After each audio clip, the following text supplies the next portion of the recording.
You are the eyes and ears of the ship. Your quick response in help raising the alarm can help prevent a minor incident from becoming a fatal tragedy. There are a number of ways in which you can raise the alarm. One way is to use the nearest telephone and dial. This will connect you to the bridge, which is manned 24 hours a day.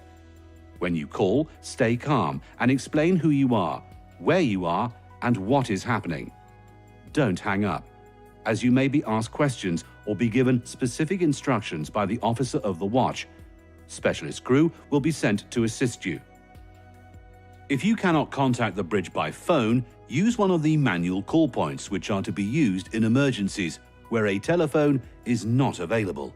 To activate it, press firmly with your thumb. This will instantly notify the bridge that there is an incident and where it is. Wait for the arrival of the on-scene team, preferably close to the location you contacted the bridge from, but only if it is safe to stay there. If there is a fire, it is also important to notify people in the immediate area that there is a problem so that they can evacuate. You should do this by loudly shouting, "Fire! Evacuate!" As you are shouting, you should then close the fire doors to stop the fire and smoke from spreading. Crew cards. You need to carry your crew card with you at all times. This is because they are required for mustering process in the event of an emergency. Whether you are on duty or off duty, you have to have your crew card with you at all times. Alarm signals. There are two alarm signals which you need to know. Crew alert signal. This first type of alarm signal is the crew alert.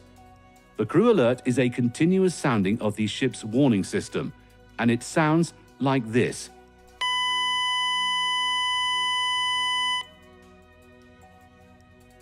If you hear the crew alert signal and you are working, you need to turn off and shut down any equipment that you have been using. After you've done that, you should return to your cabin, if it is safe to do so. Put on suitable warm clothing, your high-vis vest, hat, and life jacket.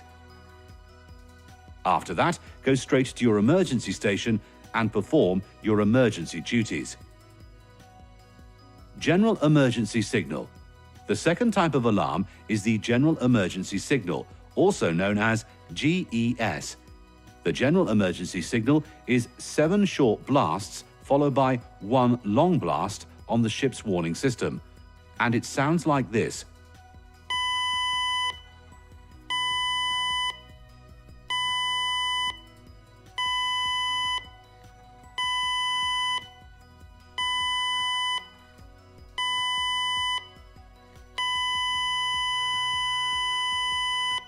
The general emergency signal is to tell both passengers and crew that there is an emergency on board and that passengers should be evacuated to their designated muster stations. If you are not already at your emergency station, you should proceed there at once. If you do not have an emergency duty, go directly to your muster station. Crew muster. Once all passengers are mustered, you may be required to go to your muster station. If so, the captain or their deputy will make this announcement. Attention ship's company. Except for containment party and muster station personnel, go to your lifeboat and survival craft muster stations now. Abandoning ship. In the unlikely event of having to abandon ship, the captain will inform the muster station leaders and team leaders by radio. The boat commander and soul counter will tell you when to board your boat, or MES. You must follow their instructions. Life jackets. In an emergency, you need to go to your emergency station wearing your life jacket. If for any reason you are unable to return to your cabin to collect your life jacket, spares are available at muster stations, as well as inside lifeboats 5, 6, 7, and 8. It is important that you know the correct way to put on your life jacket. won't work if you wear it incorrectly. To put it on, undo the belt, unclip the buckle, undo the poppers at each side. Pull it down onto you so that the red strap goes on your back. Fasten the buckle. Pull the strap tight, wrap the strap around you and tuck in what is left. But make sure that the grab strap is free and loose. Escape routes. You need to know how to directly go to your emergency station from either your workplace or your cabin. Only knowing one route isn't enough, because that route may not be safe to pass through, or it may be blocked entirely. During a fire, smoke and toxic gases kill more people than the fire itself. Breathing even small amounts of smoke can make you drowsy or quickly lose consciousness, regardless of how fit or strong you may be. So, this is why if you encounter smoke, the safest option is to turn around and use your other escape route. But if you have no other choice than to pass through the smoke, you will need to keep as close to the floor as possible and crawl if necessary. The ship has emergency lighting next to the floor to help guide you in the event of an emergency. If there is a fire on board, the captain or their deputy will make an announcement over the ship's public address system. If an emergency escalates and crew members are required to muster, you will need to know how to get from your emergency station to your designated muster station. You will be shown the location of your emergency station and your muster station during your familiarization training, and it is vitally important that you learn the primary and secondary routes for how to get there. Illuminated escape signs show you the primary route from any space. If your workplace ever changes, it is your responsibility to immediately learn the new routes to get you from your emergency station to your muster station. In the event of a fire, you need to be careful before opening a door that is closed. Behind a closed door, there could be a fire. Before opening it, look for signs of smoke or paint bubbling caused by extreme heat. If it appears okay, touch the door with the back of your hand to check for heat. If it feels normal, open the door slowly and be prepared to close it again if required. If you suspect that there is a fire on the other side of the door, do not open it and find an alternative route. There may be an emergency escape breathing device, an EEBD, in your workspace. An EEBD should be used in an emergency if you are trapped or need to pass through a smoke-filled space, and is designed to provide you with enough oxygen to escape the space.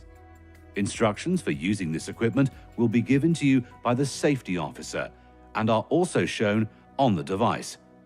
It is intended for single use only and is not intended to be a replacement for a breathing apparatus set or to be used for firefighting purposes. There are two different types of fire door. The first is a swing type door, which works just like any other type of door. The second is an electric sliding door. If you ever need to open it, push down on the handle and the door will open automatically. It will close again automatically after a short amount of time. Watertight doors are large steel doors designed to prevent or restrict the flow of water from one compartment to another. Unlike an elevator door, watertight doors will not stop closing if they encounter an obstruction. This means they can seriously injure or even kill you if not used properly.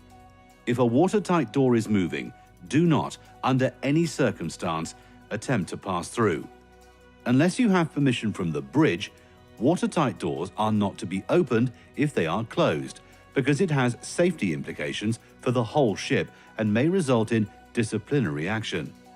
The only exception to the rule is in the event of an emergency and there is no other way for you to escape. The safety officer will show you how to operate these doors after this video. On board, we have different types of fire extinguisher. A white band at the top is for dry powder. A grey band is for carbon dioxide, CO2. A green handle with a yellow band is foam, and a green and yellow band is for wet chemical. Make sure you know where your closest fire extinguisher is when you're at work, as well as when you are in your cabin. All safety equipment, including fire and watertight doors, are of paramount importance to the vessel and all those on board. This is why it is a disciplinary offence to interfere with any safety equipment. This includes tying back or obstructing doors. Man overboard. If you see someone fall overboard, you should immediately call out, "Man overboard." If you are on your own, find the nearest lifebuoy, pull it out and throw it towards the person in the water. Immediately after you've done that, telephone 997 to report it to the bridge. If you have somebody with you and you spot someone in the water, call out, "Man overboard." Point to where they are, but send the other person to get the lifebuoy, pull it out and throw it towards them. Until help arrives, keep pointing at the person and keep calling out, "Man overboard." If you can find anything else to throw overboard that will float, that will help guide the rescuer's attention to where the casualty is. Once the lifebuoy is in the water, that person can telephone 997 to report it to the bridge. By pointing at where they are and not taking your eyes off them whilst calling out, "Man overboard," that can save valuable moments in getting help to them. Safety is not just about emergencies. Whether you work for the deck, engine or hotel department, you need to remember that safety is everybody's responsibility. Your supervisor is your first point of contact when it comes to safety within your workplace. You are responsible for making sure that you are conducting your day-to-day duties in a safe manner. This means wearing the correct personal protective equipment, or PPE for short, and that you obtain the correct permissions before carrying out certain tasks. You also have a responsibility to make sure you are trained in how to use equipment before you do so for the first time. The way that we treat safety is that if you make a genuine mistake, we'll work together to make sure that we learn from it and prevent it from happening in the future. However, if a crew member blatantly disregards procedures or is negligent, there will be consequences. If you are ever unsure or you feel unsafe, tell your supervisor or the safety officer. As professional crew members, your quick reaction to emergency situations will help save lives if the situation arises. At all times, stay calm and remember that your own personal safety comes first.